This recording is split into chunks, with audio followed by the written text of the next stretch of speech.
বাংলাদেশের বাইরে পৃথিবীর বিভিন্ন প্রান্তে যেখান থেকে চ্যানেল আই দেখছেন, আপনাদের সকলকে সাদর আমন্ত্রণ তৃতীয় মাত্রা দেখবার জন্য। প্রিয় দর্শক, মানবতা বিরোধী অপরাধের জন্য জামায়াতে ইসলামের সহকারী সেক্রেটারি জেনারেল মোহাম্মদ কামারুজ্জামান সর্বোচ্চ আদালতের সিদ্ধান্ত অনুযায়ী আবারও মৃত্যুদণ্ডে দণ্ডিত হলেন এবং এই বিচারিক প্রক্রিয়ায় এটি সম্ভবত দ্বিতীয়বারের মতো মৃত্যুদণ্ড, দ্বিতীয় মৃত্যুদণ্ড যেটি কার্যকর হবার পথে।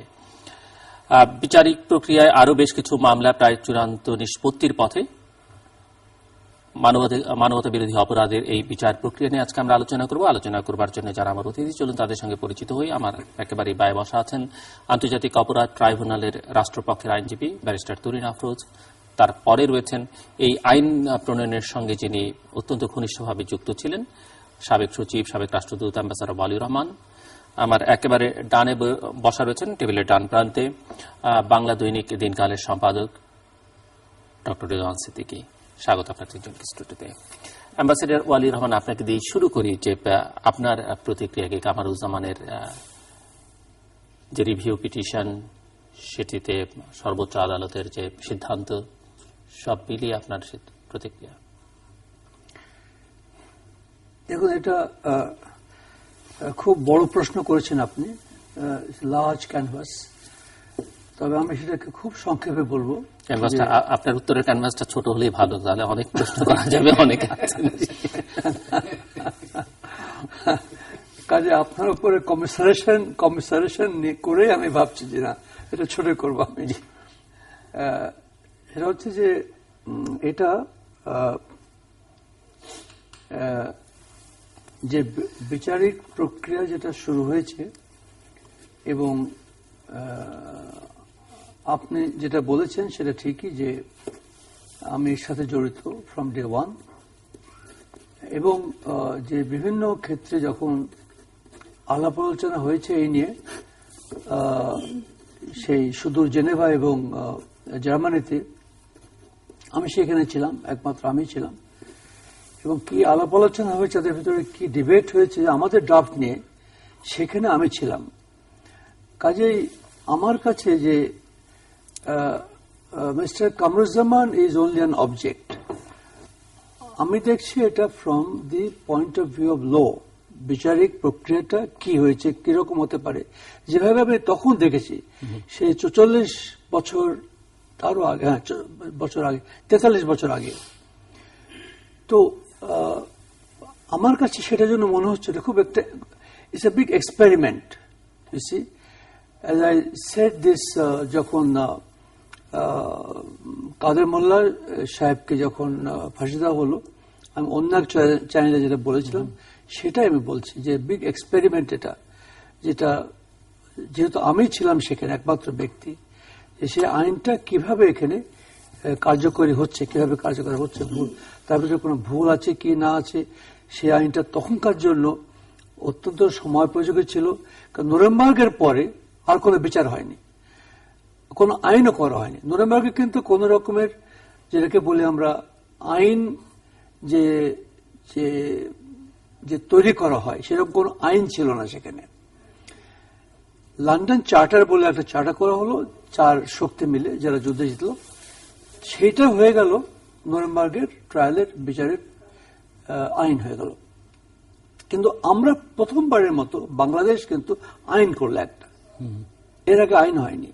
সে আইনটাই আমরা আজকে, যদিও বহু বছর পরে আমরা এটা করছি, এটা আমরা অ্যাপ্লিকেশন করছি, এবং সে অ্যাপ্লিকেশনে দেখতে পাচ্ছি যে আইনটা কিভাবে কাজ করছে। তো আমি মনে করি যে it's a great experience for me and a great historical, philosophical understanding for me personally, and knowing যে application of law কিভাবে হতে পারে এখানে, there is no partisanship, at least from my point of view, যেভাবে আইনটা আমরা করেছি, যেভাবে আইনের বিচার এখন হচ্ছে, 7-8টা ট্রাইব্যুনালের বিচার এখন হচ্ছে সারা পৃথিবীতে। তো আমার পাশে ব্যারিস্টার তুরিন আফরোজ বসে আছেন, যে আইনটা আমরা করেছিলাম সেই আইনকে তিনি অ্যাপ্লাই করছেন, সেই আইনটাকে নিয়ে তিনি অ্যাজ এ প্রসিকিউটর অ্যাপ্লাই করছেন কোর্টে। সেখানে আপনার কোনো অসন্তোষ আছে বা আপনি সন্তুষ্ট? লুক, আই এম নাইদার সন্তুষ্ট, আমি অসন্তুষ্ট না সন্তুষ্ট না। আমি দেখছি যে আইনটা ঠিক মতো বিচারিক প্রক্রিয়া চলছে কিনা। কি মনে হচ্ছে আপনার কাছে, চলছে কি চলছে না? এ পর্যন্ত আমি মনে করি ঠিকই চলছে। ভবিষ্যতে চলার ব্যাপারে আপনার কোনো সংশয় আছে? আমার কোনো সংশয় নেই। এখন প্রশ্ন একটা আছে আবার এখানে, যেহেতু আপনি সে কথাটা বলছিলেন আমাদের শোয়ের আগে, কথা একটা বলছিলেন যে এটা দেরি হচ্ছে কেন। এখন আজকের যে বিচারটা হলো সেখানে একটি কথা আই মাস্ট সে দিস, যে আজকে যার সাথে এই আইনটা তৈরি করেছিলাম আমি বা আমরা, একজন লোকের নাম নিতে হবে। তিনি ইন্তেকাল করলেন 2 সপ্তাহ আগে, আমার বড় ভাই মিস্টার নাসিম আহমেদ, লেট নাসিম আহমেদ। তিনি ছিলেন joint secretary law. Basically he is the one who was my counterpart in Bangladesh. যদি বড় একটা, আর ছিল আমাদের মিনিস্টার ছিলেন ব্যারিস্টার হারুন রশিদ। তো হি would have been very excited, not because some party is losing, some party is winning, না, যে application of law কিভাবে হচ্ছে এটা। তো এখানে যেটা আমি বলবো যে কিছু কিছু ব্যাপারে, আমি এটা এখনই বলিনি, পরে আপনার সুযোগ দিলে বলবো, যে আমি মনে করছি যে কারণে আমরা আইনটা করেছিলাম, যে একটা বিচারের জন্য মুক্তিযুদ্ধের চেতনার যে দাবি ছিল, যারা তখন অন্যায় করেছে, মানবতার বিরুদ্ধে অপরাধ করেছে এবং যারা ক্রাইমস অফ জেনোসাইড করেছে, তাদের একটা বিচার হওয়া দরকার, যাতে করে যে একটা কালচার অফ ইম্পিউনিটি বাংলাদেশে না থাকে। এবং এই নিয়ে কিন্তু আমরা বহুদিন বসে বসে আলাপ করেছি, সেই জার্মানির একটা জঙ্গলের পাশে বসে। তো এই সময় যেটা আমার মনে হয় যে এটা আরো ত্বরান্বিত হতো যদি একটা অ্যামেন্ডমেন্ট বিশেষ করে না হতো সেখানে। আমার with due respect, honourable court এটা কিছু করেননি, এটা পার্লামেন্ট থেকে এটা অ্যামেন্ডমেন্ট করা হয়েছে, কাদের মোল্লার অ্যামেন্ডমেন্টটা করা হয়েছে। আমি এখনো মনে করি যে সেই অ্যাপিলের অ্যামেন্ডমেন্টটা এটা হওয়া উচিত ছিল একটা separate bench in the tribunal, not in the supreme court of Bangladesh, because কোন দেশের সুপ্রিম কোর্টে এটা আপনার যায় না। প্রত্যেক আইসিসিতে there is a separate chamber in the ICC itself, এবং দে হ্যাভ সেপারেট জাজেস, separate prosecutors, not the same prosecutor. সেখানে জাস্ট এক লাইনে যদি আপনি বলেন সমস্যাটা কি হলো, মানে সুপ্রিম কোর্টের কাছে এটি যাওয়ায় আপনার আপত্তির জায়গা কোথায়? আপত্তির জায়গাটা কোথায় আপনাকে আমি, তাহলে আমাকে একটা সেকেন্ড আপনি দেবেন, এটা আমাকে পড়ে শোনাতে হবে, যে আপনার এটা হলো যে যেখানে খুব পরিষ্কার করে বলা হয়েছে যে, আমি কিন্তু সব ক্লারিফাই করব না, কারণ তাহলে এটা প্রবলেম ফর মি। আপনার জন্য সমস্যা না আমার জন্য, বিচারিক প্রক্রিয়ার জন্য সমস্যা? না, আমি স্মল ম্যান, আমার জন্য সমস্যা হবে। এখানে বারবার বলছে যে মনে রাখতে হবে যে the provisions of the Criminal Procedure Code 1898, 5 of 1898 and the Evidence Act of 1872, 1 of 1872 shall not apply in any proceedings under this act. এটা হলো যে আমাদের দেশে যে ব্রিটিশরা যে ল রেখে গেছে CrPC, under no circumstances anything of the CRPC can be brought in or should be brought in while the process of the trial is going on. Now, এইটা আমি কেন বললাম আপনি বোঝার চেষ্টা করেন। যখন আমি আগে বলেছি যে অ্যাপিল যাওয়াটা, এইভাবে সুপ্রিম কোর্টে যাওয়াটা ঠিক হয়নি, এটা আমাদের ট্রাইব্যুনাল হওয়া উচিত ছিল, এবং তার থেকে কি হতে পারে সেটা আমি দর্শকদের, আপনার বিজ্ঞ দর্শকদের কাছে ছেড়ে দিলাম, আর আপনার কাছে ছেড়ে দিলাম। পরে আসবো আবার আপনার কাছে। ব্যারিস্টার তুরিন আফরোজ, নিঃসন্দেহে হ্যাপি, প্রচুর পরিশ্রম করেছেন। সো রিভিউ পিটিশনটা যে খারিজ হয়ে গেল, মানে আপনাদের দিক থেকে যুক্তি কি, প্রতিপক্ষের যুক্তি কি ছিল, এটি আপনার প্রতিক্রিয়াটি শুনতে চাইব। এবং এটি একটু সময় নিয়ে হলো, মানে অনেক সময় গেল, বা অনেকের এক্সপেকটেশন ছিলেন যে এই চূড়ান্ত নিষ্পত্তিটি আরো আগে হওয়া দরকার ছিল। তো সেই জায়গায় নানা রকমের সংশয় প্রায় সবগুলো মামলা নিয়েই হচ্ছে, এটির ক্ষেত্রেও বেশ ভালোভাবে ছিল। তো আপনি যদি একটু অ্যাড্রেস করেন। এবং সেখানে অ্যাম্বাসেডর ওয়ালি রহমান কিছু প্রশ্ন রেজ করেছেন। জি, প্রথমে যদি যে সম্প্রতি যে রিভিউ মামলাটির আমরা খারিজ হয়ে যেতে দেখলাম, সেখানে যুক্তির জায়গাটিতে দুই পক্ষ থেকেই তো যুক্তি ছিল। অ্যাটর্নি জেনারেল অফিস থেকে রাষ্ট্রপক্ষের যে যুক্তি তোলা হয়েছিল, সেখানে বরাবরের মতো এই মামলাতেও আমরা একই কথা বলেছি যে এখানটিতে রিভিউ করবার সেরকম কোনো সুযোগ নেই, আর এমন কোনো ডকুমেন্টারি, এমন কোনো বড় কোনো ভুল নেই, মানে ডকুমেন্টারি কোনো ভুল আছে, সেটা রিভিউ তো খুব লিমিটেড জায়গায় হয়। তো এটা তো পূর্ণ আপিল শুনানি না, যেখানে মেরিট আবার ওপেন হচ্ছে, এই ধরনের একটি আর্গুমেন্ট আমাদের পক্ষ থেকে ছিল। এক্ষেত্রে ডিফেন্স বরাবরের মতো যে আর্গুমেন্ট তারা ট্রায়াল কোর্টে দিয়েছে বা আপিল শুনানির সময় দিয়েছে, সেই ধরনের আর্গুমেন্টই তারা রেখেছে। বিভিন্ন রকমের ইনকনসিস্টেন্সি কথা তারা বলেছে, যেগুলো অলরেডি ট্রায়াল কোর্ট এবং অ্যাপিলেট কোর্ট ডিসিশন দিয়েছে। তবে একটি নতুন যুক্তি আমরা দেখেছি ডিফেন্সের পক্ষ থেকে। শুধুমাত্র রিভিউ পিটিশনটি করবার সময় তাদের একটা নতুন আর্গুমেন্ট আসলো, যেটির অর্থ হচ্ছে এরকম যে যদি সবকিছুর পরে প্রমাণিত হয় যে তিনি অপরাধী ছিলেন, তবে সেক্ষেত্রে তাকে মৃত্যুদণ্ড যাতে না দেওয়া হয়, তাকে যাতে লঘু দণ্ড দেওয়া হয়। এই ধরনের কোন আর্গুমেন্ট কিন্তু ট্রায়াল বা অ্যাপিলেট কেন তাকে লঘু দণ্ড দেওয়া হবে সেটি তারা বলেছেন। এটির কথা হচ্ছে যে উনি ছিলেন, সম্পৃক্ত ছিলেন, ঠিক আছে, সরাসরি কতখানি ছিলেন, এই ধরনের একটা প্রশ্ন তুলবার চেষ্টা করা হয়েছে। কিন্তু আমাদের পক্ষ থেকে যেটি খুব সুস্পষ্টভাবে মাননীয় অ্যাটর্নি জেনারেল সাহেব তুলে ধরেছেন, সেটি হচ্ছে যে আমাদের আইনের ভেতরে রয়েছে এই ধরনের অপরাধ, যেটি একটু আগেও স্যার বলছিলেন যে এটা কিন্তু সিআরপিসি বা এভিডেন্স অ্যাক্টের মামলা নয়। এখানটিতে যেহেতু এটি সবচেয়ে ঘৃণ্য অপরাধ পৃথিবীতে, এই ধরনের অপরাধ করা হয় মানব সভ্যতার বিরুদ্ধে, এই ধরনের অপরাধের সাথে কারো যদি 1% ইনভলভমেন্টও থাকে, সেটিকে তার শাস্তির ক্ষেত্রে 100%ই ধরা হবে। এটি কিন্তু এই মামলাগুলোর যে ধরনের জুরিসপ্রুডেন্স দিয়ে চলে তার। সুতরাং মাননীয় অ্যাটর্নি জেনারেল সাহেব ঠিক এই ধরনের আর্গুমেন্টের যেটি রিপ্লাই ছিল সেটি দিয়েছে। তো মোদ্দা কথা হচ্ছে যে ডিফেন্সের এই ধরনের একটি আর্গুমেন্টের অর্থ হচ্ছে যে অপরাধটা, কনভিকশনটা কিছুটা হলে তারা মেনে নিচ্ছেন, তারপরে বলছেন যে ঠিক আছে আমার কতখানি ইনভলভমেন্ট, এই ধরনের একটি কথা। এই আর্গুমেন্টটি আগের স্টেজে ছিল না, এই ছিল দুই পক্ষের যুক্তি। এবং আমরা কিন্তু রায়ে সেটি দেখলাম, রিভিউ পিটিশনটি খারিজ হয়ে গেছে, তো তাদের যুক্তিটি সেখানে গ্রহণযোগ্য হয়নি বলেই প্রতীয়মান হলো। প্রতিক্রিয়ায় বলতে হয় যে একজন প্রসিকিউটর হিসেবে প্রতিক্রিয়া জায়গাটি আসলে আমরা একটি মামলা করি, প্রসিকিউট করছি, আইনের ভেতরে থেকে একটি চ্যালেঞ্জ গ্রহণ করেছি। এখানটিতে ঠিক আমাদের একটি কষ্টের একটি ব্যাপার রয়েছে, এবং একই সাথে কিন্তু ডিফেন্সের যে আইনজীবী তারাও কিন্তু মামলাটি কষ্ট করে লড়াই করে।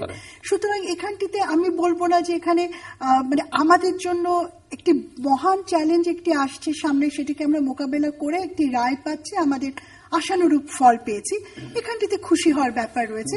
আবার মনে করেন ডিফেন্স যদি এরকম একটি রায় পেত তাদের আশা অনুযায়ী, তাহলে তারাও খুশি হতো। সুতরাং একদম প্রফেশনাল জায়গা থেকে বলতে গেলে খুশি হওয়ার জায়গা তো অবশ্যই রয়েছে। এবং এই ধরনের মামলা যে বিচার হচ্ছে, শুধু বাংলাদেশে একটি রাষ্ট্র হিসেবে দৃষ্টান্ত সৃষ্টি করেছে যে যুদ্ধাপরাধ, মানবতার বিরুদ্ধে অপরাধ, গণহত্যা যেখানেই হোক, যে তার জন্য বিচার করতে হবে। আন্তর্জাতিক যে জনমত রয়েছে, আমরা কিন্তু রোম স্ট্যাটিউট সাইন করেছি, জেনেভা কনভেনশনে আমরা সাইন করেছি, আমরা কিন্তু নিজেদের একটি বিচারিক প্রক্রিয়া সেটি মানে আমরা এস্টাবলিশ করতে পেরেছি। সুতরাং বাংলাদেশের একজন নাগরিক হিসেবে আমি মনে করি গর্বের জায়গাটি আমার রয়েছে। আর সময় ক্ষেপণের যে প্রশ্নটি তুলেছেন যে এতখানি সময় এই মামলাটির ক্ষেত্রে লেগেছে, সময়ের ব্যাপারটি কি আসলে একটু আপেক্ষিক। আমরা যদি দেখি, আমি জানি আমরা অনেক সময় বলি যে আর কতদিন, সাধারণ মানুষের প্রত্যাশা, এমনিতেই বিচারটি শুরু হয়েছে কিন্তু 40 বছর পরে। সেখানটিতে দীর্ঘসূত্রিতার একটা বেড়াজালের ভেতরে থেকে আমরা বিচারটি শুরু করেছি।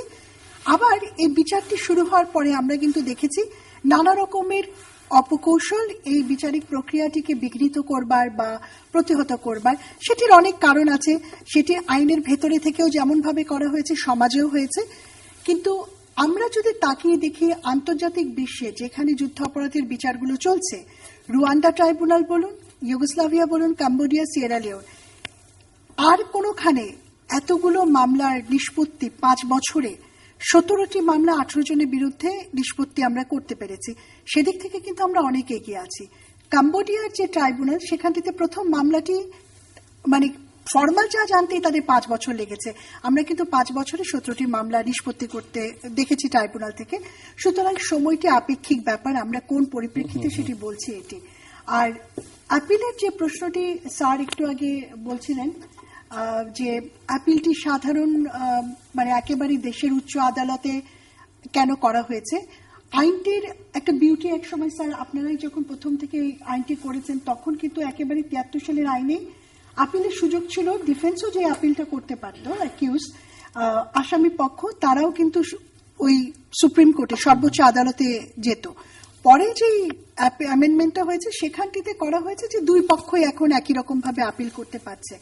একটা সময়ে হয়তো আমাদের এটি একটি স্ট্রং পয়েন্ট, একটা সময় আমরা ভেবেছি বা চিন্তা করেছি যে উচ্চ আদালতে আসামি পক্ষরা যেতে পারছে, এটি কিন্তু একটি বিরল সৌভাগ্য যে দেশের সর্বোচ্চ আদালতে আপিল হিয়ারিং হচ্ছে। কোনো রকমের সন্দেহ বা ডিসপিউট বা মনে যদি হয় যে একটা আলাদা ট্রাইব্যুনাল করে কি হয়ে গেল, অ্যাটলিস্ট সর্বোচ্চ আদালতে যাচ্ছি। আজকে কিন্তু রুয়ান্ডা বা ইউগোস্লাভিয়া বা কোনো ট্রাইব্যুনালে অ্যাপেলেট চেম্বারে তারা যায়, নিজস্ব ট্রাইব্যুনালে ট্রায়াল চেম্বার থেকে আপিল চেম্বারে তারা যাচ্ছে। আমরা চলে যাচ্ছি দেশের সর্বোচ্চ আদালতে। কিন্তু একই সাথে আমরা দেখেছি যে সর্বোচ্চ আদালতে শুধুমাত্র তারা তো শুধু এক ধরনের মামলা নিয়ে কাজ করছেন না, তাদের উপরে অনেক মামলার চাপ রয়েছে। শুনানি কিন্তু আমরা মানে থাকে না একেবারে কন্টিনিউয়াসলি শুনতে পাচ্ছেন না, তাতে আমরা দেখছি যে জটিলতা বাড়ছে, সময় এখানটিতে যাচ্ছে। তো এখন মানে আইনের পরিবর্তন হতেই পারে। ইউগোস্লাভিয়া ট্রাইব্যুনালের আইন মানে 22 বার চেঞ্জ হয়েছে, আমাদের মাত্র 2-3 বারে হয়েছে।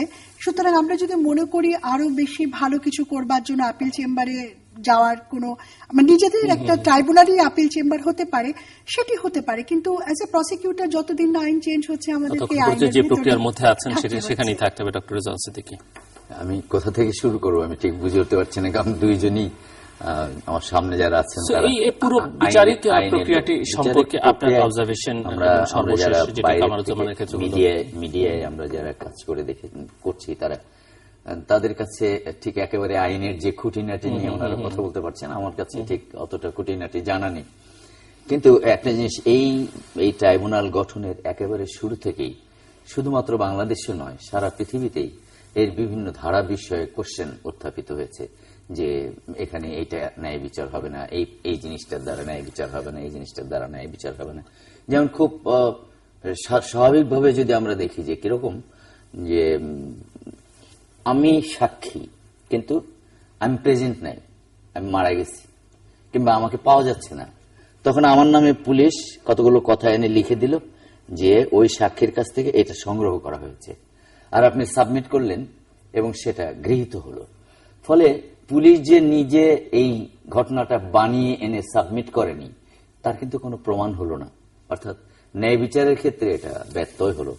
এবং আমি আদালত অবমাননা হয় এরকম শুনেছি, কিন্তু আমি গাজী শামসুর রহমানের বইয়ে পড়েছি যে সরল উদ্দেশ্যে সরল বিশ্বাসে, সৎ উদ্দেশ্যে সরল বিশ্বাসে আপনি যে কোনো রায়ের সমালোচনা করতে পারেন। আমি ঠিক সমালোচনা করছি না, কিন্তু আমি বলতে চাচ্ছি যে এই বিষয়গুলো কিন্তু প্রশ্নবিদ্ধ থেকেই গেছে।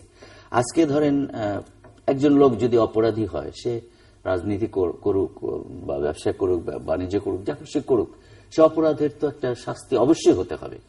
তো সেই শাস্তি যদি ন্যায় বিচার ভিত্তিক হয় তাহলে কারো সমাজে আপত্তি থাকার কথা নয়। এবং যেটা তুরিন আফরোজ বললেন যে তাদের ভয়েস নরম হয়েছে রিভিউতে এসে, তারাও হয়তো ভেবেছেন যে তাদের আসামি কোথাও খানিকটা দুর্বলতা রয়েই গেছে, যদিও সে সময় তার বয়স 20-22 বছরের বেশি ছিল না। সেই সময় এত অপরাধ করা সম্ভব কিনা, 140 জন মেরে ফেলছে, বিগ কোশ্চেন মানে আমার কাছে মনে হয়, কারণ আমার বয়স তখন 20 এবং আমি চিন্তা করি যে আমার যে 22 বছরে যে আমার 18, তো তার পক্ষে এটা করা সম্ভব কিনা, সেক্ষেত্রে আরো সতর্কতা অবলম্বন করা দরকার ছিল। যেটা আমরা বলার চেষ্টা করছি যে তাড়াহুড়া হয়েছে না, তাড়াহুড়া হয় নাই, এটা চমৎকার বলেছেন তুরিন আফরোজ যে এটা সময় লাগিয়েই করা দরকার। কেন? যাতে ন্যায় বিচার নিয়ে কেউ কোনো প্রশ্ন না তুলতে পারে। এখন কোশ্চেন করার সুযোগগুলো কিন্তু বিভিন্ন পয়েন্টে রয়ে গেছে। সেটা যেমন অ্যাম্বাসেডর ওয়ালিউর রহমান যেটা বলেছেন যে আইনটা অ্যাপিল করাটা কেন সাধারণ সুপ্রিম কোর্ট করতে যাবে, ওখানেই করবে, হয়তো সেটাই বেটার ছিল, আমার সেটা জানা নেই। তাহলে সেরকম জায়গাগুলো আসলে ক্লিয়ার করা দরকার ছিল। আর আজকে যে ফাঁসি, এটা সন্ধ্যা থেকেই যখন এগুলো আলোচনা হচ্ছিল তখন আমরা আমাদের অফিস যেটুক অফিসই হোক সেখানে আমরা কিন্তু আলোচনা করছিলাম যে আজকে কিছুতেই ফাঁসি হচ্ছে না। তো কেন ফাঁসি হচ্ছে না?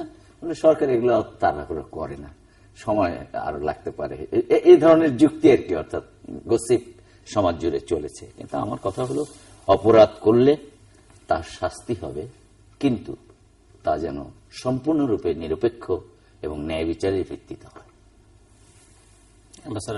আমার বন্ধু সিদ্দিকী সাহেবকে আমি অ্যাসিওর করতে চাচ্ছি যে, এবং জিল্লুর রহমান সাহেব আপনাকেও অ্যাসিওর করতে চাচ্ছি যে ন্যায় বিচারের কোনো ব্যত্যয় এখানে হচ্ছে না। এবং যেটা প্রসিকিউটর তরুণ আফরোজ বলেছেন, অনারেবল প্রসিকিউটর, যে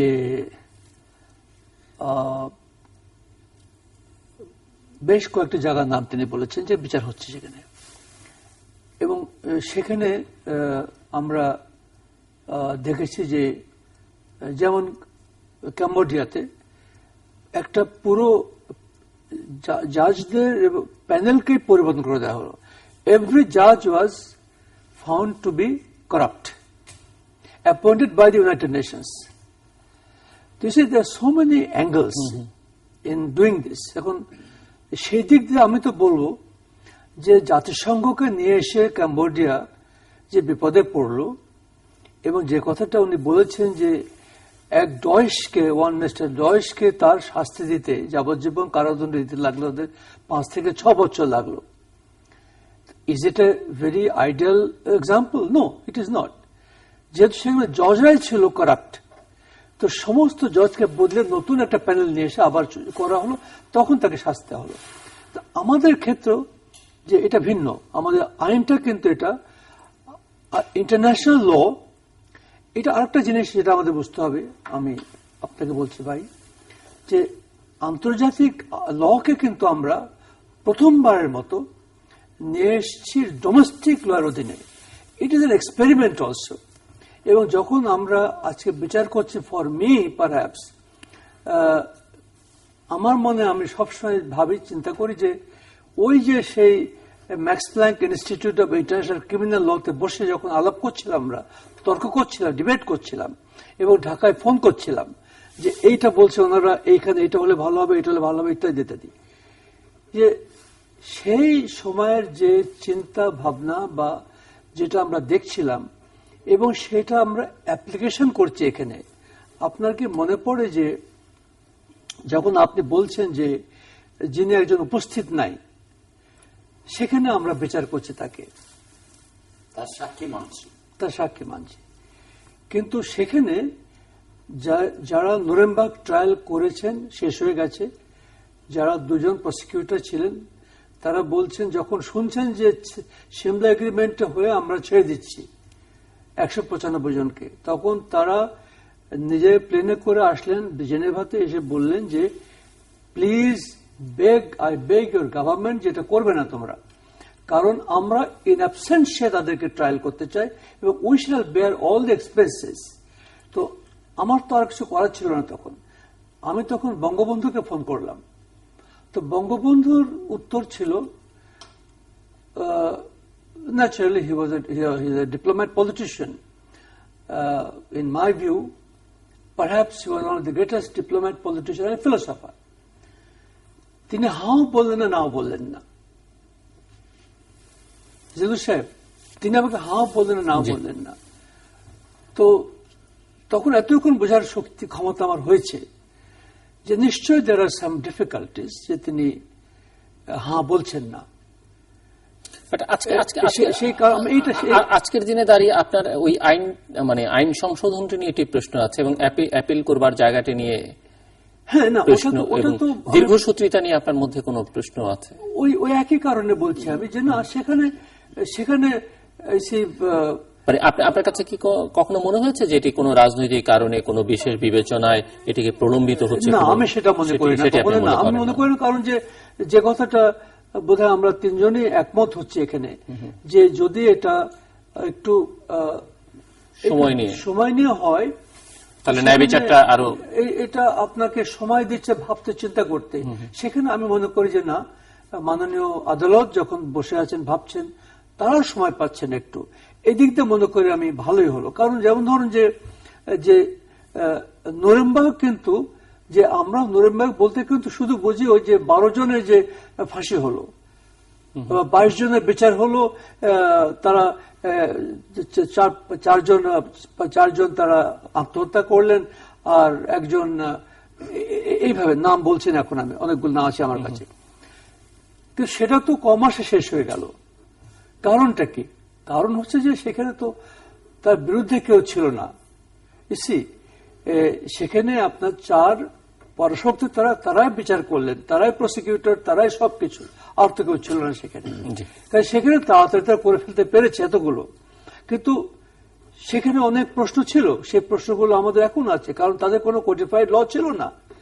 এই জন্যই আমরাই কিন্তু প্রথম কোডিফাইড ল করেছি, এবং এই জন্য ওই যে আপনার কথার উত্তর দিচ্ছি আমি, এই জন্যই both the prosecutors যারা আমাদের সাহায্য করছে, they were supporting Justice Jackson, the chief prosecutor of the Nuremberg trial, যে আমরা ঢাকাতে গিয়ে সমস্ত খরচ আমরা দেব, তোমাদের ওখান থেকে জজ নেব, আমাদের জজ যাবে, আমাদের প্রসিকিউটর, তোমাদের প্রসিকিউটর। তো বঙ্গবন্ধু তিনি হাও বললেন না, নাও বললেন না। Today I understand why. He couldn't tell me on the telephone যে why, but now I understand.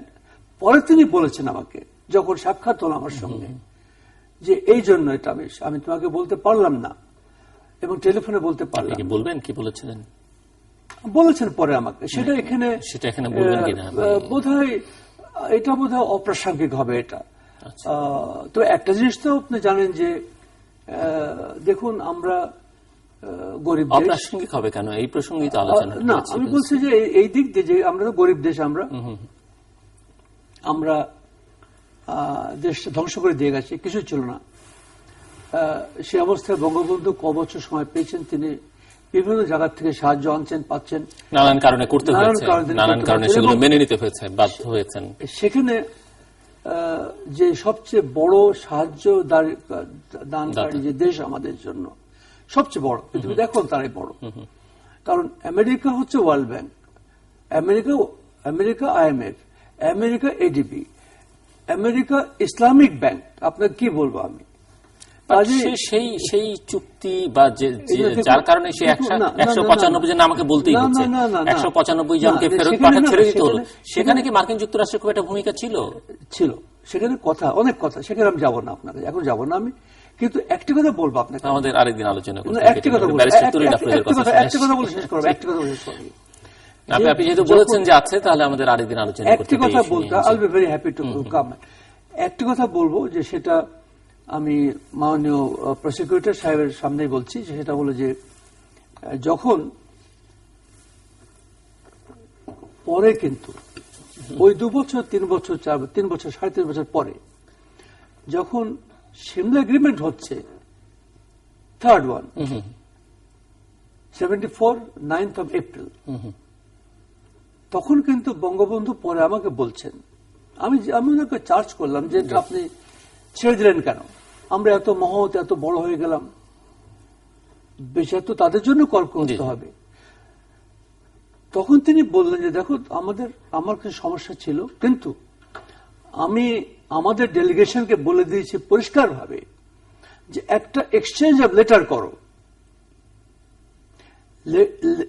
Vienna কনভেনশনে অনেকগুলো ফর্মুলা আছে, ট্রিটি আছে, প্রোটোকল আছে, কনভেনশন আছে, এক্সচেঞ্জ অফ লেটার্স আছে। এখন এক্সচেঞ্জ অফ লেটার্স এর কিন্তু কোন লিগাল অ্যাপ্লিকেশন নাই, বাধ্যবাধকতা নাই, কিন্তু সেখানে আপনার একটা মোরাল অব্লিগেশন থাকবে, যার ফলে হলো কি যে তারা বললো যে না, আমরা দেশে গিয়ে আমরা বিচার করব। আমরা কিন্তু we fail to get that letter done, exchange করতে ফেল করলাম সেটা। ইট ওয়াজ এ ফেলিয়ার অফ আওয়ার ডেলিগেশন। কিন্তু সেইখানে তারা বলে গেল যে আমরা বিচার করব, তারা বিচার করেনি। শেষমেশ যখন হামিদুর রহমান কমিশন আসলো, তিনি বললেন যে দি জাজেস are corrupt, they have committed crimes of genocide. Hamidur Rahman commission বলছে, and try them and hang them. সেটা হয়নি। এই পর্যায়ে চারটি ইস্যু যেটার উপর আলোচনা করছিলাম আমরা, হ্যাঁ, দুজনের থেকে যে আলোচনা শুনছি, যেমন ন্যাশনাল এবং ইন্টারন্যাশনাল ক্রিটিসিজম হয়েছে আমাদের এই বিচারিক প্রক্রিয়া নিয়ে। এটি অস্বীকার করবার জায়গা নেই যে এই আলোচনা হয়েছে, কিন্তু বিশ্বের যে কোনো যুদ্ধাপরাধ বিচার নিয়েই কি আলোচনা সমালোচনা হয় না? কারণ এই ধরনের অপরাধগুলো তো আসলে সভ্যতার বিরুদ্ধে কৃত, সুতরাং মানব সভ্যতার এই ধরনের বিচার নিয়ে কথা বলবার জায়গা রয়েছে। আমরা কিন্তু দেখেছি প্রতিটি বিচারিক প্রক্রিয়াতে কিন্তু সমালোচনার জায়গা রয়েছে।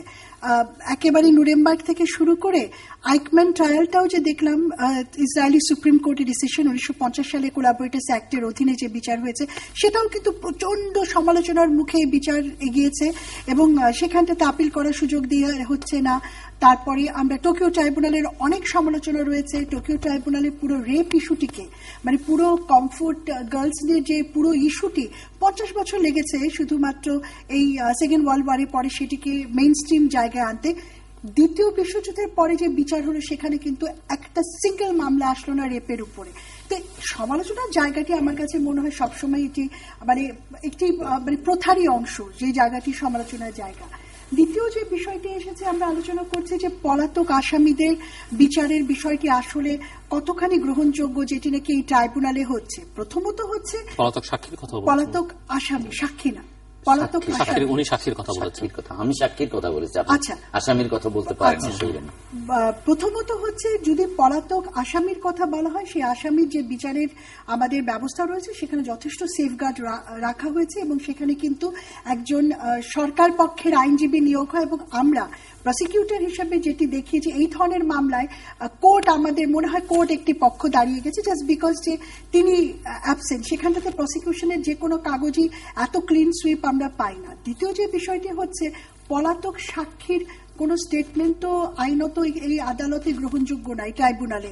কারণ আনলেস এন্ড আনটিল একজন এসে আদালতে সাক্ষ্য দিবেন নিজে, এছাড়া এই স্টেটমেন্টের কোনো ভ্যালু নেই।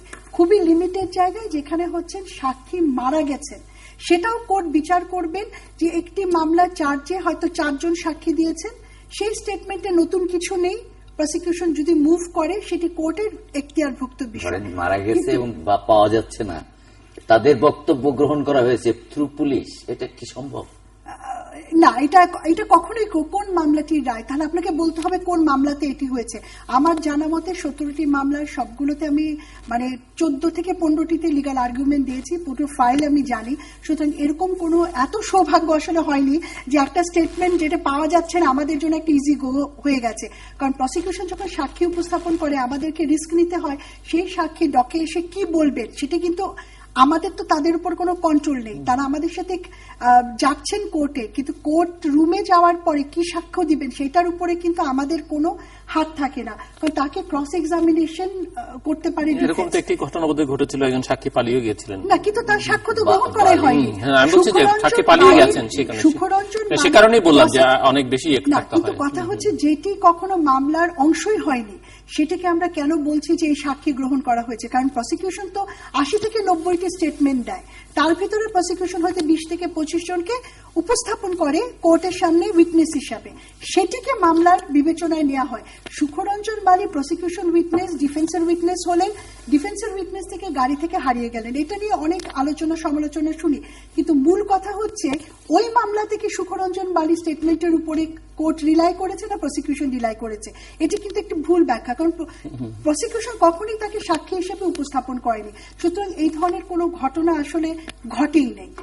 তৃতীয় যে বিষয়টি আছে সেটি হচ্ছে যে বয়স নিয়ে আমরা বলছি বা আমরা প্রশ্ন তুলেছি, এটি রিজওয়ান ভাই বললেন এবং অনেক সময় আমরা শুনি আর কি, আমরা শুনি যে একটা 20 বছরের ছেলে, 18 বছরের ছেলে এত অপরাধ করতে পারে কি করতে পারে না, এটা কিন্তু ডিফেন্সের আর্গুমেন্টও একটা থাকে। আমি জাস্ট বলছি যে আমাদের তো অনেক লিটারেচার আছে নিজেদের লেখা, সেটির কথা যদি বাদও দেই, খোদ পাকিস্তানে বসে মহিউদ্দিন সাহেব একটি বই লিখেছেন, যে বইটির নাম হচ্ছে sunset and mid day. Mohiuddin সাহেব হচ্ছে নোয়াখালীর রাজাকার কমান্ডার ছিলেন, এবং তিনি তার বইয়ে লিখছেন তার শালা 12 বছর সর্বকনিষ্ঠ রাজাকার হওয়ার আলবদরের সে অপারেশনে যেত। তো খুব গর্ব করে লিখছেন আর কি। এটি পাকিস্তান থেকে প্রকাশিত, তার ছেলে মারা যাবার পরে সানসেট অ্যাট মিড ডে বইয়ে বলছেন। তো তিনি বলছেন 12 বছর বয়সে তার শালা রাজাকার হিসেবে কাজ করেছে, আলবদর কমান্ডার হিসেবে। এটা খুব গর্বের সাথে অর্জনের কথা বলছেন। আমরা যদি একটুখানি ফিরে তাকাই 71 সালের বাস্তবতা, আমাদের যে রাজনৈতিক দর্শন, তখন কিন্তু আমরা দেখেছি মানে অসমাপ্ত আত্মজীবনীতে দেখে 9-10 বছর থেকে বঙ্গবন্ধু রাজনীতির মঞ্চে কিন্তু চলে এসছেন, বিভিন্ন রকমের আন্দোলন করছেন। আমার দেখা রাজনীতির 50 বছর আবুল মনসুর আহমেদ সাহেবের, তারও কিন্তু ওই 9-10 বছরের। তখনকার সময়কালটা কিন্তু ভিন্ন ছিল। 71 সালের বাস্তবতায় একজন মানুষ সামনে লাশ দেখছে, পিছনে লাশ দেখছে, সেই বাচ্চাটির কিন্তু স্বাভাবিক চাইল্ডহুড চলে যাচ্ছে। সুতরাং একটি যুদ্ধকালীন বাস্তবতা, তার সাথে একটা স্বাভাবিক অবস্থার বাস্তবতা, এই দুটো মিলিয়ে কিন্তু দেখতে গেলে ফারাকটি আমরা চোখে পড়বো। শান্তির সময় আমাদের জেনারেশন বা আমার সন্তানের জেনারেশন, আমি মনে করি 7, 8, 9, 12 বছর বয়সেও তারা জানে না লাইফের অনেক কঠিন জিনিস। কিন্তু 71-এর বাস্তবতায় চিন্তা করুন, যারা 71-কে দেখেছে, সেই শিশুটি যার মাকে হারাচ্ছে, বাবাকে লাশের পরে লাশ ডিঙিয়ে যাচ্ছে, সেই বাস্তবতায় দুই পক্ষেরই, আমি বলছি যুদ্ধরত দুইটা কম্বেটিং ফোর্স, দুই পক্ষেই তরুণ সম্প্রদায় কিন্তু সম্পৃক্ত হয়েছে যুদ্ধের জন্য। সুতরাং এখানটিতে বয়সের ক্ষেত্রে আমার মনে হয় যে এই প্রশ্নটা আমি জাস্ট বলছি যেটি বাস্তবতা নিরিখে আমি উত্তর দিলাম। আরেকটি জায়গা হচ্ছে 195 জন নিয়ে স্যার একটা প্রশ্ন, এটা নিয়ে কিন্তু একটা ডিবেট আছে, নানা রকমের অভিযোগ আছে, কেন মাফ করা হলো, মাফ করা হয়ে মাফ না করলে কি জানি হতো, আরো ভালো কিছু হতো, বা মাফ করে আমরা কি সিগন্যাল দিলাম বিচার করব না, এখন তারাই তো মূল যুদ্ধাপরাধী, যেটি বলা হচ্ছে মূল যুদ্ধাপরাধী। প্রথমেই হচ্ছে যুদ্ধাপরাধী মূল আর অংশ বলে কোনো কথা নেই। বড় চোরের বিচার হবে না দেখে ছোট চোরের বিচার হবে না, এটা কিন্তু চুরি, কিন্তু চুরির বিচার, অপরাধ তো অপরাধ। আমি যেটি বলি যে অপরাধের আইনি ব্যাখ্যা হতে পারে, সামাজিক অর্থনৈতিক এগুলো ব্যাখ্যা হয় না। আপনার একজন অপরাধীকে যখন কোর্টে নিয়ে যাচ্ছে, তিনি অপরাধ করেছেন কিনা এটি দেখবার মতো বিষয়। এখন 195 জনের যে চুক্তি, ত্রিপক্ষীয় চুক্তির কথা স্যার রেফার করছেন, সেটির সামাজিক ঐতিহাসিক বাস্তবতা থাকতে পারে, আছে, এবং স্যাররা সম্পৃক্ত সরাসরি এবং মেইন স্ট্রিমে থেকে বঙ্গবন্ধুর পাশে থেকে তার সময়কার এই সময় উনি, আমি আমি আমি বলছি যে সেগুলো আছে, সেই বাস্তবতা রয়েছে। কিন্তু আজকে যদি চিন্তা করি 195 জনের যে বিচারের বিষয়টি, পাকিস্তান বা যে কোনো রাষ্ট্রই যদি বিচার করতে চাইতো, বা বাংলাদেশ রাষ্ট্র যদি বলতো যে আচ্ছা সে বিচার করো, তাতে তো আইনের ব্যত্যয় ঘটছে না। কারণ যুদ্ধাপরাধ, গণহত্যা বা মানবতা বিরোধী অপরাধ, এগুলো হচ্ছে সভ্যতার বিরুদ্ধে করা, এগুলোর ইউনিভার্সাল জুরিসডিকশন, এই বিচার যে কেউ করতে পারে। জাপানের গণহত্যার বিচার বাংলাদেশ করতে পারে। সুতরাং এখানটাতে রাষ্ট্রীয়ভাবে কোনো ভুল সিদ্ধান্ত হয়নি, সেটি সামাজিক বা রাজনৈতিক ব্যাখ্যা যাই থাকুক। দ্বিতীয় বিষয়টি হচ্ছে, যদি আমি ধরে নিই ওই ক্ষমার যে চুক্তিটি, সেটিকে আমাদের রাষ্ট্র মানতে বাধ্য কিনা, সেটির উত্তর কিন্তু আইনের ভাষায় না। কারণ বিদেশি যে কোনো চুক্তি আমাদের সংবিধানের 145 ক অনুচ্ছেদ অনুযায়ী যতক্ষণ না পর্যন্ত আমাদের পার্লামেন্টে এনাক্ট করা হবে, পাশ করা হবে, ততক্ষণ না পর্যন্ত সেটি আমাদের আইন হবে না। সুতরাং আজকে যদি 195 জনের একজনের বিচার যদি বাংলাদেশ করতে চায়, করতে কোনো বাধা নেই, আপনি কোনো বাধা নেই, এই চুক্তি কোনো বাধা নেই। ডক্টর রেজাউল সিদ্দিকী, না, যেটা বলছেন আপনারা যেটা বলছেন, আমি প্রথমে বলেছি যে আইনের খুব খুঁটিনাটি বিষয় আমি অভিজ্ঞ নই, কিন্তু সত্যি কি ধরেন একটি অপরাধ সংগঠনের 40 বছর পর, এই ধরনের মানবতা বিরোধী অপরাধ সংগঠনের 40 বছর পর এ ধরনের বিচারকে উদাহরণ কি আরো আছে কিনা আমার জানা নেই, নাম্বার 1। নাম্বার 2 হলো যে 40 বছর ধরে এই যে রাজনৈতিক দল যারা প্রধানত এর ভিকটিম, এখন পর্যন্ত একটি বিশেষ রাজনৈতিক দল তথা বাংলাদেশ জামাত ইসলামের বাইরে অন্য কোন লোককে যুদ্ধাপরাধী হিসেবে চিহ্নিত করা হয়নি এবং বা তার বিচার করা হয়নি। বিএনপির তো দুজন, সালাউদ্দিন কাদের চৌধুরী, আব্দুল আলিম, জাতীয় পার্টির আছেন একজন। এগুলো তো এরা সালাউদ্দিন কাদের বাদে বাকি সবই কিন্তু অন্য জায়গা থেকেই বিএনপিতে এসেছেন, আমি সেই ব্যাকগ্রাউন্ড থেকে বলছি। তো সুতরাং মোবারককে আপনি কিভাবে বলবেন, যিনি তো আওয়ামী লীগের ভেতরেই ছিলেন, তার বিচার তো হয়েছে। আলিম সাহেবকে ওকে কিভাবে দেখবেন? ওকে ঠিক আছে, আমি যেটা বলতে চাচ্ছি যে এর মধ্যে যদি বেশিরভাগই ধরেন, হ্যাঁ, বেশিরভাগ যদি এটা ধরেন, ঠিক আছে, হ্যাঁ। তখন অবশ্যই এর ভেতরে একটা পলিটিক্যাল মোটিভেশনের বিষয় আসে, যে এর পিছনে কোনো রাজনৈতিক উদ্দেশ্য আছে কিনা। আপনি এই মেজরিটি যারা যুদ্ধাপরাধী হিসেবে বিচার হচ্ছে যাদের, তাদের সঙ্গে নিয়ে আপনারা দীর্ঘকাল রাজনীতি করেছেন, তাদের সঙ্গে নিয়ে অন্য প্রতিপক্ষ রাজনৈতিক বিরুদ্ধে আপনারা আন্দোলন করেছেন, সংগ্রাম করেছেন।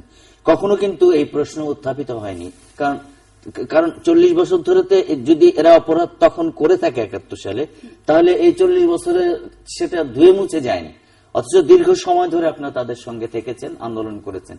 তখন আপনাদের মনে হয়নি কেন, মানে আমি সরকারকে উদ্দেশ্য করে বলছি, হ্যাঁ, জি, জি, আপনাকে জি, নয়, জি, নিশ্চয়ই। মনে হয়নি কেন যে এরা যুদ্ধাপরাধী, এদের সঙ্গে নিয়ে আমার কাজ করা উচিত নয়? নাম্বার 1। নাম্বার 2, যখন এই ট্রাইব্যুনালটার নাম দেওয়া হলো আন্তর্জাতিক অপরাধ ট্রাইব্যুনাল, যখন এই নাম দেওয়া হলো, তখন সারা পৃথিবী বলতে শুরু করলো যে আন্তর্জাতিক অপরাধ ট্রাইব্যুনাল যদি এটা হয়, তাহলে এর স্ট্যান্ডার্ড আন্তর্জাতিক মানের হতে হবে। তখন কিন্তু আমাদের সরকার বলতে শুরু করলো, হ্যাঁ এটা নাম আন্তর্জাতিক ট্রাইব্যুনাল বটে, তবে এটা আমাদের দেশীয় ট্রাইব্যুনাল। অর্থাৎ কোথায় যেন একটা এসকেপ করার একটা প্রচন্ড চেষ্টা আমরা এর ভেতরে লক্ষ্য করেছি। ফলে এই যে পলিটিক্যাল মোটিভেশনের যে প্রশ্ন, সেটা কিন্তু খুব উড়িয়ে দেওয়া যায় না যে এর পেছনে কোনো পলিটিক্যাল মোটিভেশন নাই। সুতরাং আমি আবারও সেই কথাটাই বলতে চাই যে বিচার হোক, অপরাধীর বিচার হবে, হতেই হবে সমাজের ভেতরে, কিন্তু যেন এই কোশ্চেনগুলো উত্থাপিত না হয়, যেন এই কোশ্চেনগুলো সামনে এসে মূল জিনিসটাকে বারবার প্রশ্নবিদ্ধ না মিস্টার সিদ্দিকী, এখানে আরেকটা আপনি আনসার করবেন যে আরেকটা প্রশ্ন আছে, যেমন আপনি সরকারের দিকে বা সরকারি দলকে অভিযুক্ত করলেন। সরকারি দল যেমন অভিযুক্ত করে তাদের রাজনৈতিক প্রতিপক্ষ যারা, যে তারা যে গণতন্ত্রের নামে আন্দোলন করছে বা নির্বাচনের জন্য আন্দোলন করছে, সেটিও মূলত করছে এই অপরাধীদের বাঁচাবার জন্য। তাহলে তাই যদি হয়, তাহলে আগে যারা করেছেন তারাই অপরাধীদের বাঁচাতেই চেয়েছেন বা তাদের সঙ্গে নিয়ে অন্যদের ঘাটাতে চেয়েছেন। আসলে যে জিনিসটা দাঁড়িয়ে গেছে, সে জিনিসটা হলো যে এরা যতটুকুই হোক 5% 10% শক্তির একটি রাজনৈতিক শক্তি, তো এই শক্তিটাকে সঙ্গে নিলে যার যখন সুবিধা তখন সে এই শক্তিটাকে সঙ্গে নিচ্ছে, এবং সঙ্গে নিয়ে পরে যখন দেখা যাচ্ছে যে পুষছে না, তখন তার টুটি চেপে ধরার চেষ্টা করছে। This not fair. আপনি বলতে পারেন যে আমি আপনার কাছে পরে আসি, উনি বলতে আমি ছোট্ট করে বলে দিই তিনটি পয়েন্ট। একটি হচ্ছে যে যখন আমরা দেখি সংখ্যায় যাদের বিচার হচ্ছে, তারা সংখ্যায় আধিক্য জামাতে ইসলামে, যদি এইটুকু আপনার স্টেটমেন্টটাকে আমি ধরি, সবাই জামাতে ইসলাম না, আমি ডেটার কথা বলবো।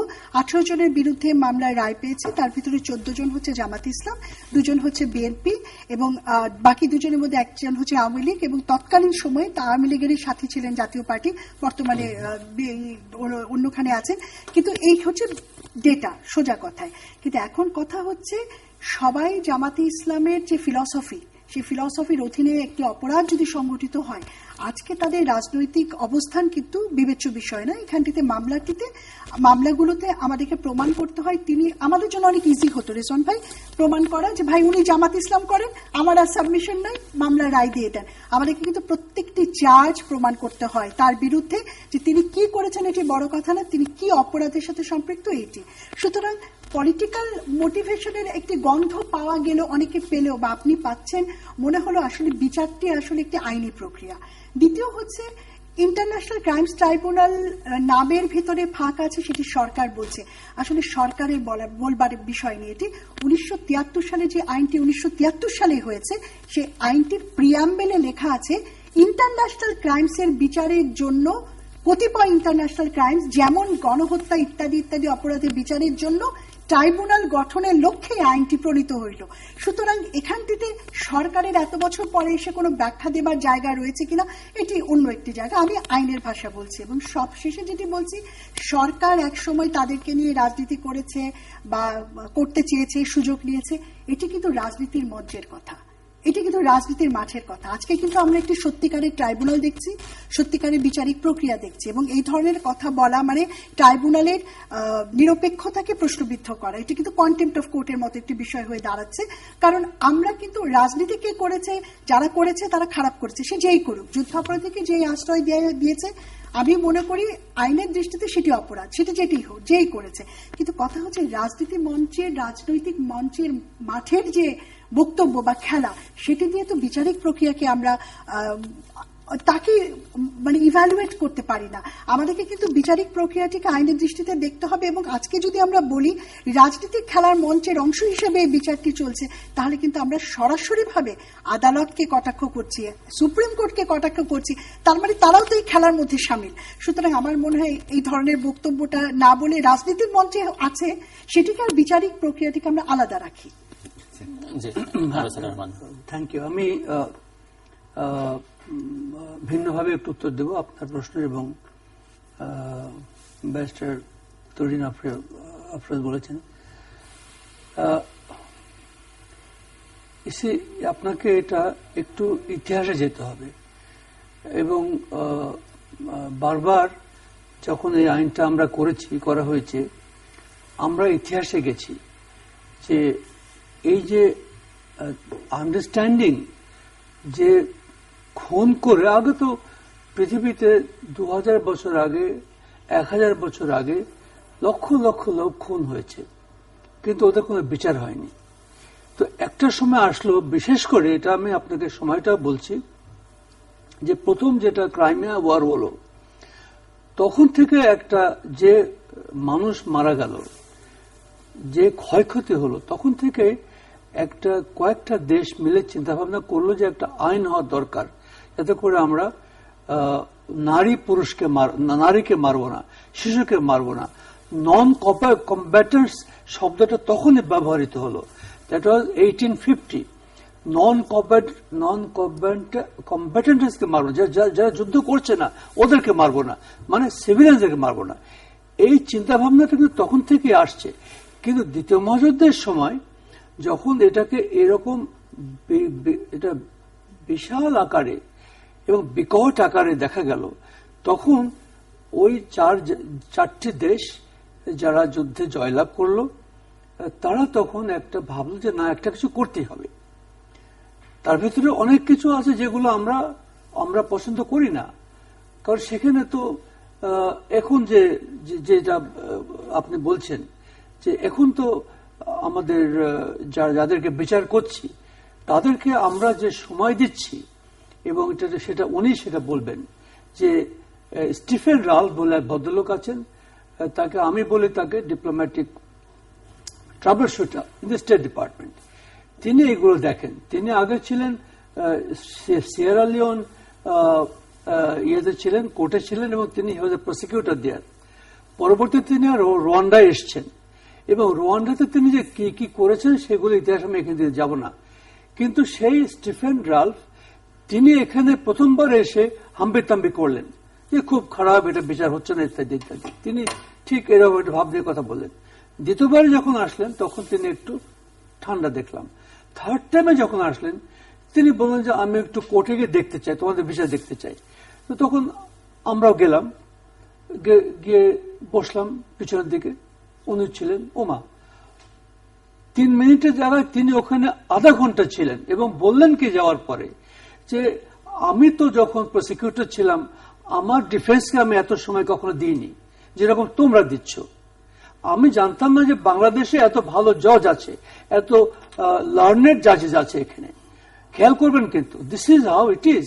কাজে যখন আপনি সন্দেহ হওয়াটা স্বাভাবিক, এটা করবেন, এটা কোনো ব্যাপার না। কিন্তু খুন করে আপনি পার পেয়ে যাবেন, ইম্পিউনিটি, এটা কখনো হতে সভ্য সমাজে থাকতে পারে না। দেখুন, আমি এখানে একটি কথা বলবো আপনাকে, যে দেখুন যে বঙ্গবন্ধুকে খুন করা হলো, তখন যারা পরে শাসনে আসলেন তারা শুধু তাদেরকে মাফ করলেন না, খুনিদেরকে তারা ডিপ্লোম্যাট করে তাদেরকে ইম্পিউনিটি করলেন, কি বললেন, ইনডেমনিটি করলেন, যে অন্য কোর্টে কখনো এদেরকে বিচার করা যাইবে না। আমি নাম নিচ্ছি না, আমি শেষ করি। তাদেরকে পাঠানো হলো ডিপ্লোম্যাট করে। পৃথিবীর ইতিহাসে নজিরবিহীন। কাজে এই যে আপনি বলছেন, যে কথাটা আপনি বলছেন, আমি আপনার কথা অত্যন্ত সম্মানের সঙ্গে উত্তর দিচ্ছি আপনাকে আমি, থ্রু দি অনারেবল অ্যাঙ্কার।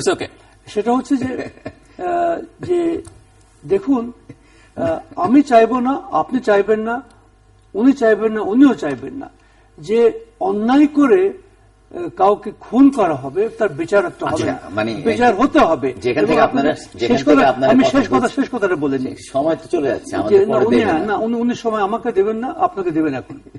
যে সেটা হলো যে এর ভিতরে একটা খুব বিরাট একটা ঘটনা ঘটে গেছে বাংলাদেশে, যে আন্তর্জাতিক কনফারেন্স একটা হলো এখানে জেনোসাইড এবং জাস্টিসের উপরে, লিবারেশন ওয়ার মিউজিয়াম অর্গানাইজ করলেন। সেখানে যে আপনার international association of genocide scholars এর প্রেসিডেন্ট তিনি মিস্টার ড্যানিয়েল ফেলস্টেন, তিনি আর্জেন্টিনার।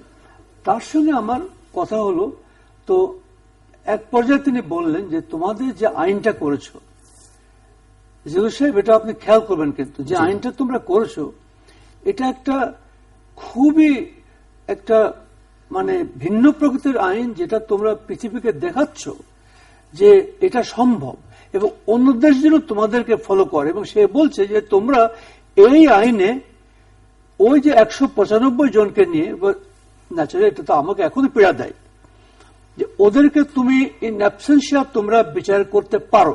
Nothing in the law will prevent you, you prove যে they were guilty, you prove that they are guilty. কাজে এই কথাটা আমি আপনাকে বলতে চাইছি। Thank you. আমি যেটা দিয়ে শুরু করতেছি, অর্থাৎ আপনি যেটা বললেন যে ইন্ডেমনিটি দেওয়া হয়েছিল, এখন যে কত ক্ষেত্রে ইন্ডেমনিটি দেওয়া হচ্ছে এর কোনো মা বাপ নাই, সেটা আলাদা কথা। কিন্তু যখন এই স্বাধীনতার পর যখন 195 জনকে যুদ্ধাপরাধী হিসেবে চিহ্নিত করা হলো এবং তাদের যখন ক্ষমা করে দিলেন শেখ মুজিবুর রহমান, ক্ষমা করে তিনি বললেন যে বাঙালি জানে কি করে ক্ষমা করতে হয়।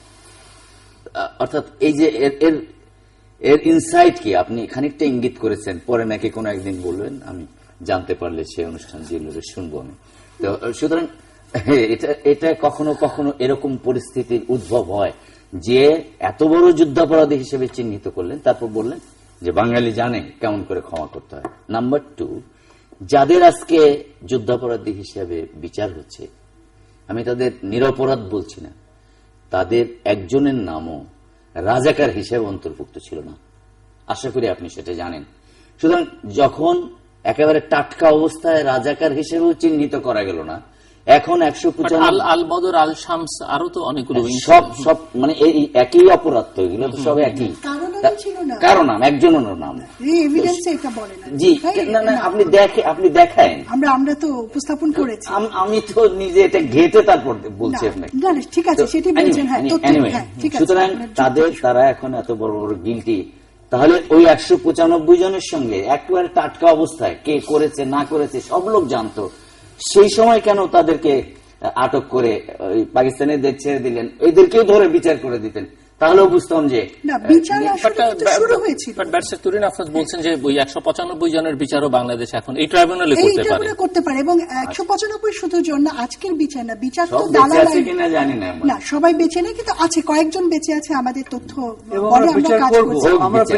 সেটি কিন্তু আমরা সবাই চাই। এবং দালাল আইনের বিচার কিন্তু সেই 72 সালে শুরু হয়েছিল, যদিও প্রসেস বন্ধ হয়েছে।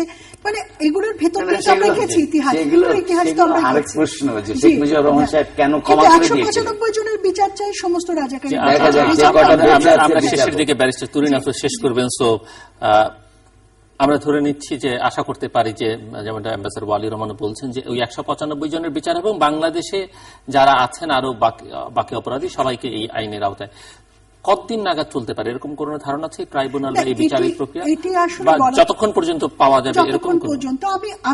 আমি বলছি এর কোন মানে এন্ডিং পয়েন্ট আছে কিনা? আইনে তো কোনো এন্ডিং পয়েন্ট নেই, যেহেতু এন্ডিং পয়েন্ট আইনে নেই, প্রসিকিউটর হিসেবে আমার আইনের বাইরে অবস্থান নেওয়া সম্ভব না। আইনে যেটুকু বলে এবং আমাদের অবস্থান হচ্ছে যতদিন একজন রাজাকারও পাওয়া যাবে, এভিডেন্স পাওয়া যাবে, বিচারটি চলবে। তিনি জীবিত না, না, আছেন এই রাজাকার কারণে। হলেই তো বিচার করতে পারবেন না। সব অপরাধ তাকে- প্রমাণ করতে তাকে- হবে। হ্যাঁ, তাকে রিজওয়ান ভাই, সেটি তো খুনি হইতে হবে, আগুন দিতে হবে, রেপ না করতে না, হবে, সেটি তো অবশ্যই আছে। জি। এবং সাধারণ ক্ষমার যে কথাটিও আছে, সেই 23 মে যে গভর্নমেন্ট প্রেস নোট আছে, সেখানে একই কথা আছে।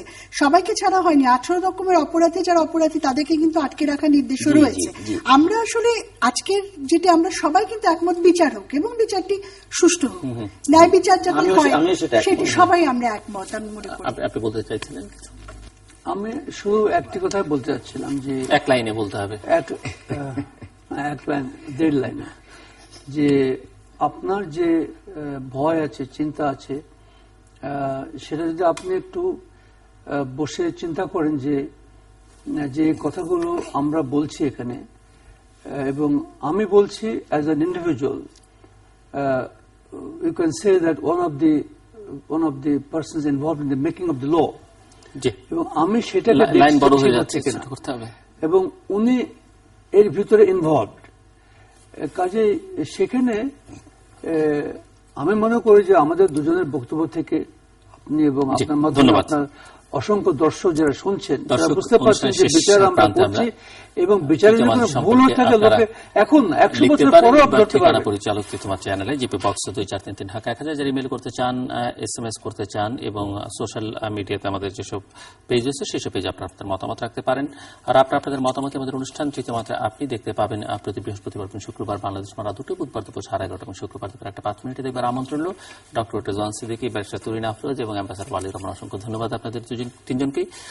দর্শক, মানবতা বিরোধী অপরাধের যে বিচার শুরু হয়েছে, যে বিচার প্রক্রিয়া চলছে, ইতিমধ্যেই দুজনের মৃত্যুদণ্ড চূড়ান্ত বিচারে দণ্ডিত হয়েছেন, অন্যদের বিচারিক প্রক্রিয়া চলছে, এবং আমরা আশা করব যে এগুলো দ্রুত নিষ্পত্তি হবে, স্বচ্ছতার সঙ্গে যথাযথ ন্যায় বিচার হবে। এবং সেই সঙ্গে আমরা প্রসিকিউটর ব্যারিস্টার তুরিন আফরোজের কাছ থেকে শুনলাম, তিনি মনে করেন যে এই আইনের মধ্যেই সেই 195 জনের বিচার সম্ভব, যাদের কেউ কেউ হয়তো এখন জীবিত আছেন, এবং এই বিচারটি যদি করতে পারে তাহলে বাংলাদেশের মর্যাদা, বাংলাদেশের সাহস এবং বাংলাদেশের মানুষের অনেক বেদনা লাঘব হবে, অনেক প্রশ্নের থেকেও সেখানে মুক্তি পাওয়া যাবে। এবং সেই সঙ্গে আরও যারা অপরাধী আছে, এই আলোচনায় প্রত্যেকেই একমত যে অপরাধী ছোট হোক বড় হোক, সব অপরাধীরই বিচার হওয়া উচিত, এবং বিচার হওয়া উচিত আগামী দিনের স্বার্থে, ভবিষ্যতের স্বার্থে, এবং সেখানে অবশ্যই ছোট অপরাধীর বিচার করতে হবে, কিন্তু কোনো অবস্থাতেই যেন কোনো বিবেচনা থেকে বড় অপরাধীরা পার পেয়ে না যান, সেটি সবসময় মাথায় রাখতে হবে। দর্শক, আমাদের সঙ্গে থাকবার জন্য অসংখ্য ধন্যবাদ, আপনাদের সবার জন্য শুভকামনা।